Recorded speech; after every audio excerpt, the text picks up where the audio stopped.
Praise the lord. ప్రభు అయిన యేసుక్రీస్తు వారు ఈరోజు మనకు అందిస్తున్నటువంటి వాగ్దానం గలతీయులకు రాసిన లేఖ 4వ అధ్యాయం 9వ వచనం. నిష్ప్రయోజనమైనవియునైన మూలపాఠములకు మరలా తిరుగునేలా. గలతీయుల పట్ల పౌలు శ్రద్ధ.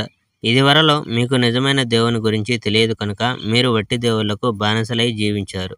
కానీ ఇప్పుడు మీకు దేవుడు ఎవరో తెలుసు, లేక దేవుడు మిమ్మల్ని తెలుసుకున్నాడు. అలాంటప్పుడు బానిసలు కావడానికి నిరర్ధకమైన ఆ శక్తుల వైపు మళ్ళీ ఎందుకు వెళ్తున్నారు?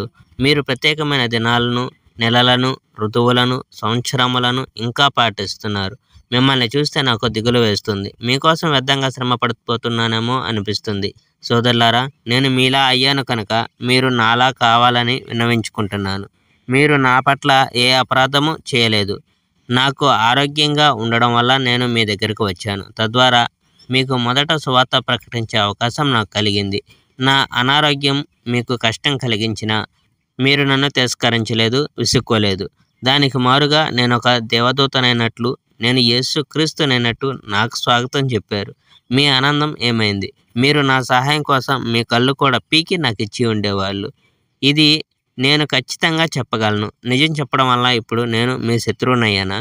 వాళ్ళు మిమ్మల్ని లోబర్చుకోవాలని గట్టిగా ప్రయత్నిస్తున్నారు. దానివల్ల మీకు మంచి కలగదు. మానండి.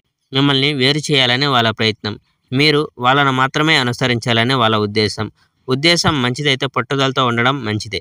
కనుక నేను మీతో ఉన్నప్పుడు మాత్రమే కాకుండా ఎప్పుడూ అదే విధంగా ఉండండి. నా ప్రియమైన బిడ్డలారా, క్రీస్తులో మీరు మరలా రూపం దాల్చే వరకు నేను మీకోసం ఈ ప్రసవ వేదన పడుతూ ఉండవలసిందే. మీ విషయంలో నాకు చాలా దిగులుగా ఉంది కనుక మీతో ప్రత్యేకంగా మాట్లాడాలని, మరొక విధంగా మీకు చెప్పాలని ఉంది. Praise the lord. May God bless our India.